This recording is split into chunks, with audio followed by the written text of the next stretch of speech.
cochon, tiens. Ah, tu les doses, tes cafés, toi. Oui. Bonjour à tous, alors aujourd'hui on se retrouve pour le projet W. Bon, on se fait une petite session d'un week-end avec les copains. On ne sait pas trop combien on va être encore sur ce week-end, mais bon bref, ça n'a pas grande importance. Ce qu'on va faire aujourd'hui, c'est finir cet escalier commencé dans l'épisode 9. Bon, c'est comme évoqué, c'était quand même assez compliqué de faire ça dans de bonnes conditions avec juste des scies à main, parce que bon, une grume de chêne c'est très dense, sachant qu'en plus bon, ça a été coupé l'hiver dernier, donc à cœur bah, c'est pas sec, hein. Faut compter environ 1 cm de séchage par an, donc avant que ce soit sec, bah, y a un petit coup à faire, donc ça devient très compliqué à la main.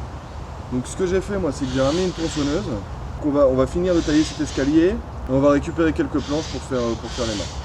Ensuite sur le week-end bah, on a d'autres petits projets, on va profiter de la tronçonneuse pour faire du bois, parce qu'on a pas mal entamé le tas de bois de cet hiver, donc on va refaire un peu de bois, on va couper les arbres morts sur le terrain parce qu'il en reste encore une bonne pelletée. Et ce qu'on va faire, c'est qu'on va faire aussi un petit peu de mobilier, enfin je mets des grosses guillemets, mobilier de camp. On va essayer de se refaire des choses un peu plus confortables pour s'installer, notamment les troncs sur lesquels on s'assit. On va essayer de les rehausser un petit peu, essayer de les rendre un peu plus jolis aussi. Je vais faire ça avec la tronçonneuse, on verra bien. Donc là, ce qu'on va faire avec la tronçonneuse, tout simplement, c'est que on va venir entailler les empreintes de marche pour pouvoir y mettre des planches qui vont constituer notre emmarchement. Ici, à la main, on avait déjà fait les entailles hautes. Il va falloir qu'on les entaille pareil en bas. Ici, on avait commencé. On va finir ça à la tronçonneuse, comme ça. Les deux limons en chaîne vont venir redescendre en appui sur les pierres et en appui sur le plancher. Et une fois qu'ils seront dans leur lit, et ben moi je vais tracer tout simplement avec un niveau à bulle les emmarchements. Donc ce qu'on va faire en fait, c'est que, étant donné qu'on travaille avec de la section ronde, on ne peut rien repérer à l'équerre, on ne peut rien faire parce que c'est pas des sections rectangulaires, carrées, avec angle droit. Donc pour repérer des choses au tracé, c'est pas évident. Donc là ce qu'on fait pour essayer d'être le plus juste possible, c'est de venir avec son petit niveau à bulle, qui bien sûr niveau qui fait dans les deux sens, hein, qui fait le niveau horizontal et ce qu'on appelle l'aplomb vertical. Donc c'est vraiment pour vérifier qu'on ne déverse pas, parce que sinon ça va faire des marches en freestyle. Autant essayer d'être le plus de niveau possible. Donc pour tailler un escalier dans des rondins, bah, vous n'avez pas besoin de tellement d'outillage, hein. Ça va tout simplement se jouer avec une équerre pour quand même les entailles hautes et basses. Parce que là on a un repère droit sur notre plancher et un repère droit, enfin à peu près droit, en pied d'escalier avec les semelles qu'on a fait en pierre. Une équerre, bah, bien sûr, hein, le crayon, 1 mètre, une jauge et le fameux niveau qui fait dans les deux sens. Et pour la taille, la petite Bertha, la petite tronçonneuse.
Je vais retendre un peu la chaîne.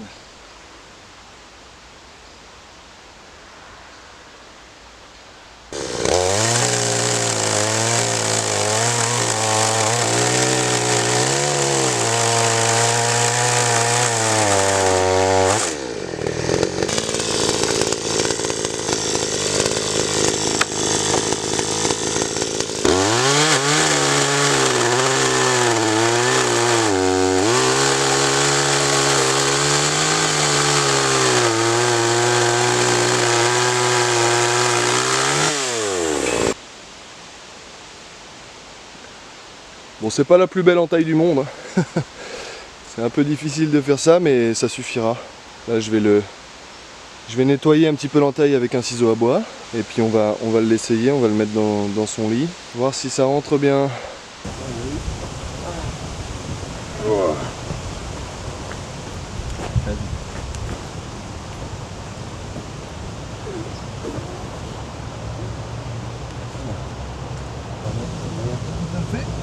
Hop.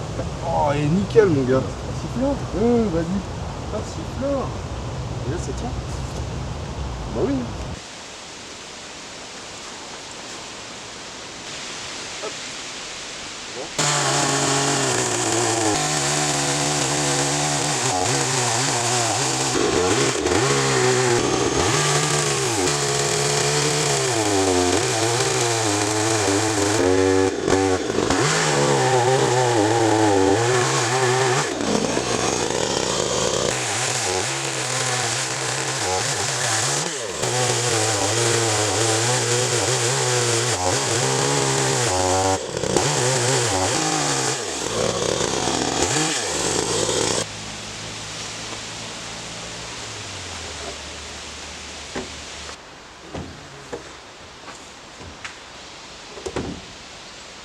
Yes.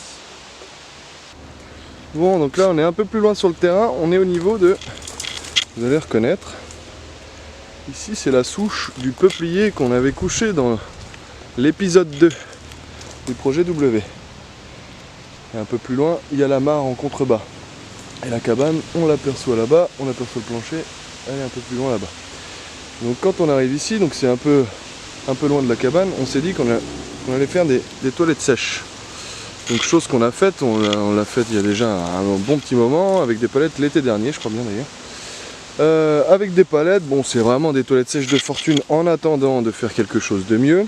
Donc là on a des sacs de copeaux, parce que j'ai mon maître d'apprentissage qui est menuisier, qui m'a donné des copeaux, donc ça c'est parfait. Sauf que là on les modifie un petit peu, parce que l'assise était un peu haute. C'était pas pratique, c'était vraiment pas pratique. Il y a un seau en dessous, donc là en fait ce qu'on va faire, c'est que, enfin c'est Paul qui souhaitait modifier ça. Ce qu'on va faire, c'est qu'on va tout simplement faire un trou là, dans cette assise, parce qu'à la base en fait on faisait ça en fait tout simplement entre deux planches quoi. Entre deux planches, on réglait la largeur de la trémie qu'on voulait, et on faisait ça comme ça. Donc là on va donc faire un trou là-dedans, et on va venir et fixer une petite cuvette, ce sera plus agréable. Tout simplement pour faire notre affaire. Et ce qu'on va faire, c'est qu'on va surélever un tout petit peu le plancher avec une palette, parce qu'en fait on se rend compte qu'on est un peu haut pour faire notre affaire, donc c'est pas génial. Voilà. Ici là, tu vois, on met un bout de panneau USB ici là, tu vois, Sur des bastins. sur les bastins, oui. Tu vois, parce que tu vas avoir des chutes d'OSB là. Bon, alors attends. Hein, on va avoir d'autres chutes. Mais j'ai l'impression que je t'agace. Oui, tu m'agaces. Mais pourquoi? Mais pourquoi? Ah merde, on n'a pas de crayon.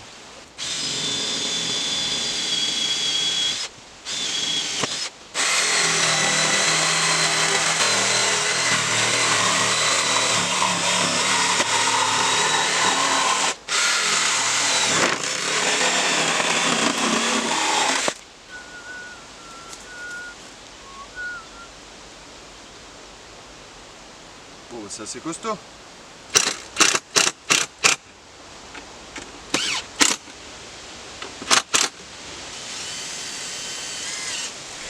Puis je me dis, peut-être même... C'est nickel ça mon petit c'est gars. pas mal. Par contre, je sais pas si tu peux passer les Les couilles et tout le bazar. Les roustons. En tout cas, ouais, c'est nickel. Stat le fiac. Tiens. Eh ben voilà, c'est pas mal. Bah nickel. Et puis là je vais faire 2 petits rails de chaque côté, je vais couper mon OSB pour faire un petit cache pour les chiottes. Voilà. Ok.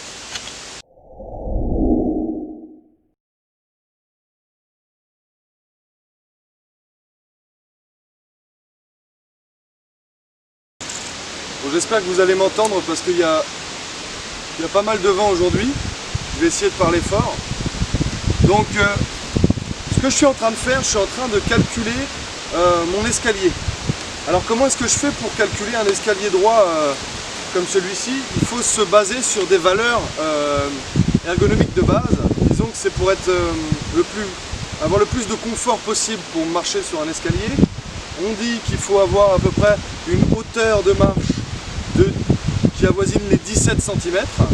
C'est pas mal quand c'est comme ça. Là ce ne sera pas le cas, je vais vous expliquer pourquoi.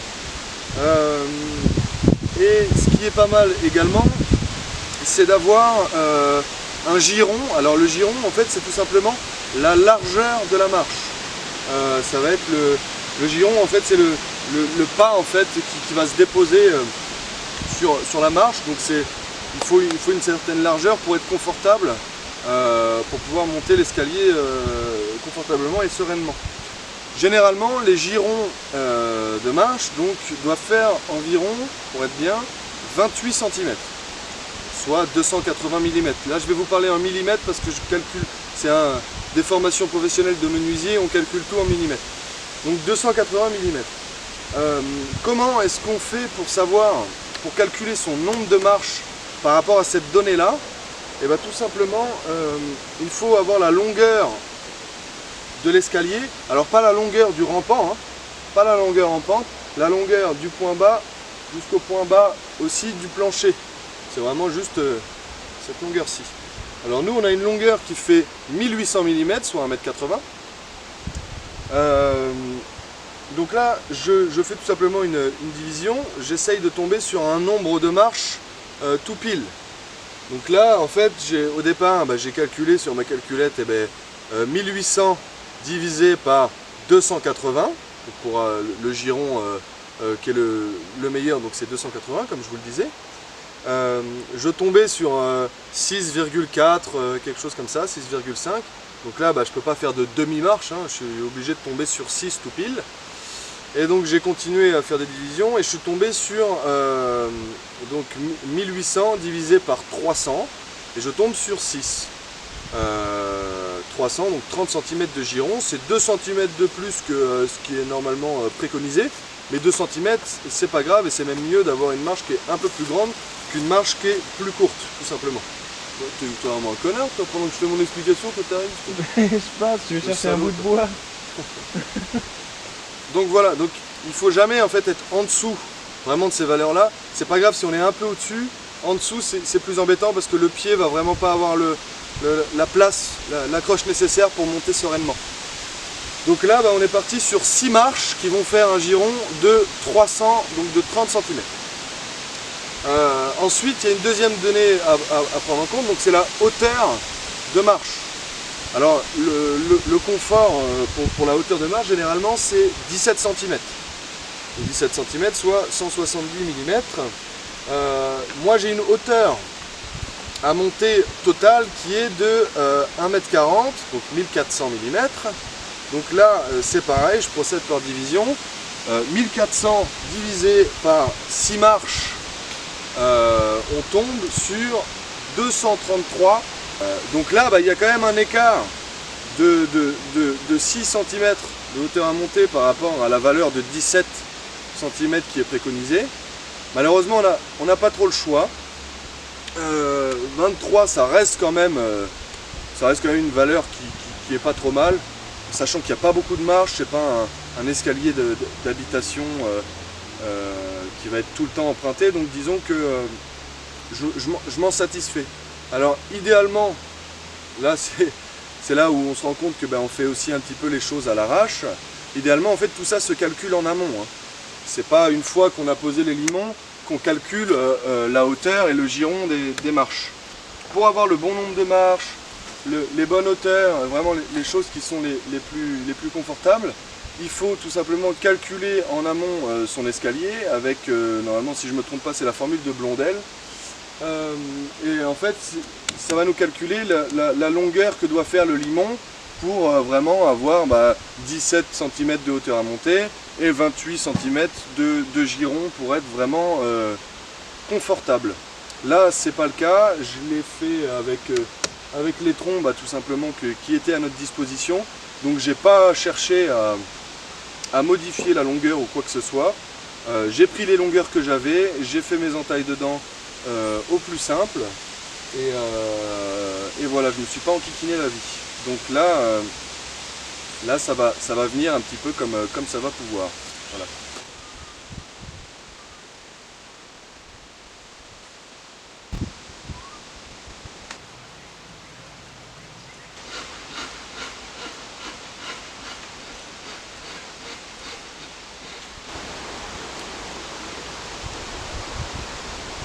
Je vais changer de stratégie.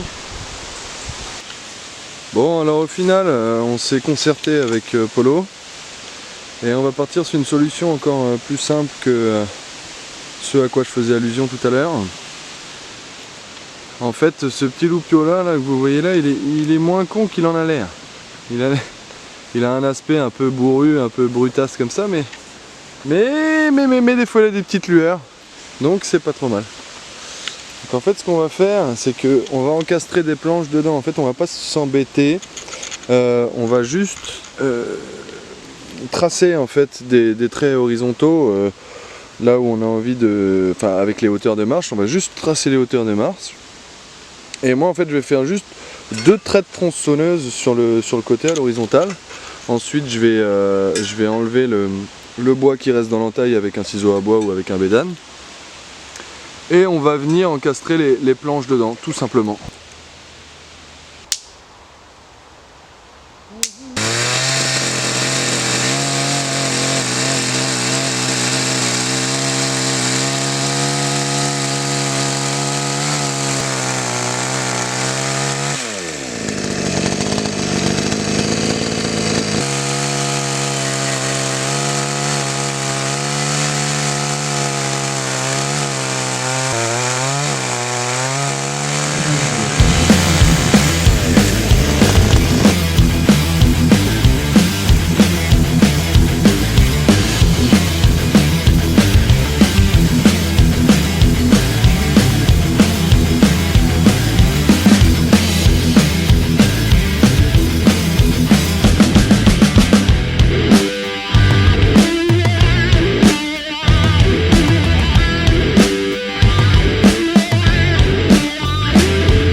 Bon, la petite toilette de Polo.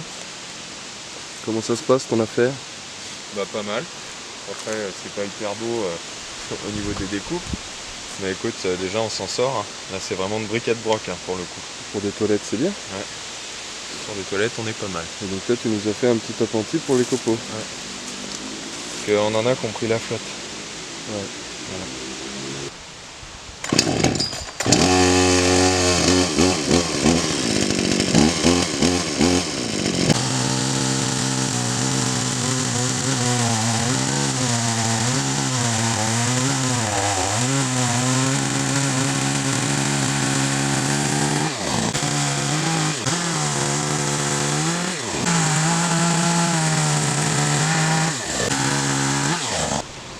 Bon alors ce que je fais là, les petits loups, je retaille un petit peu les fûts de chêne qu'on a ici. Et je voudrais les mettre sur des embases, je pense avec des restes de poutres qu'on a. Je vais faire des embases, je vais faire 2 petits pieds pour rehausser légèrement, si vous voulez, un petit peu les bancs. Et je vais peut-être essayer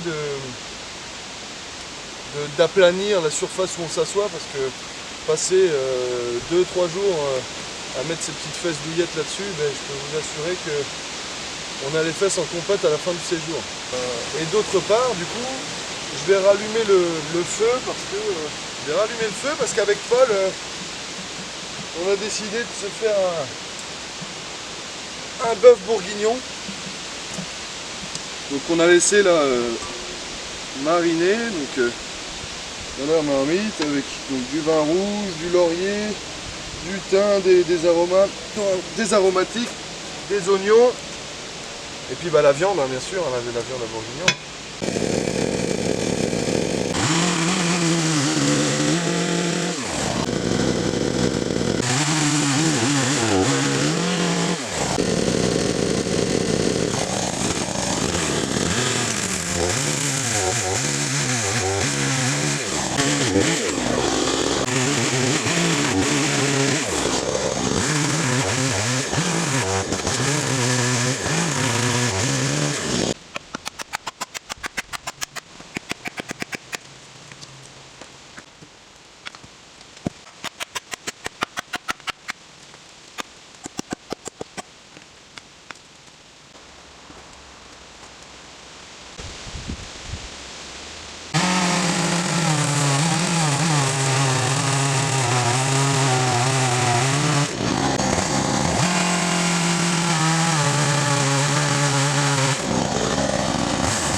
Ce soir, c'est bœuf bourguignon, les amis.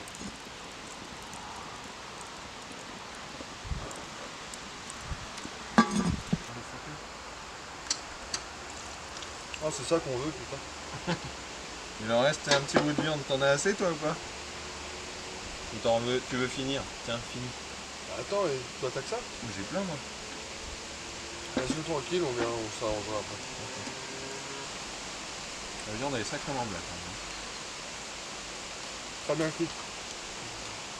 Après ce bon bœuf bourguignon, c'est le calme,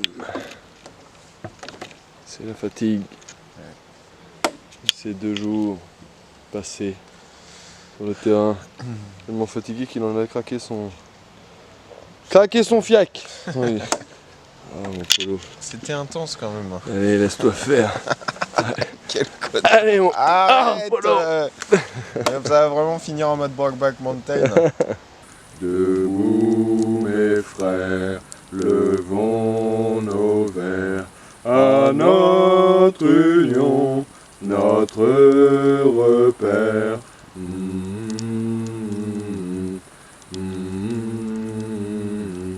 La pluie bat notre front, l'hiver semble bien long, et la hache s'abattait, tandis que l'amour naissait.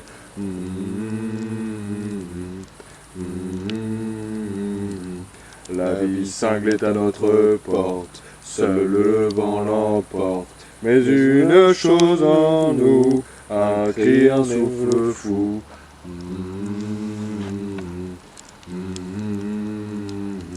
La braise s'emporte en fumée, la fumée puis en feu. Un réconfort bien trouvé que nous appelons de nos voeux.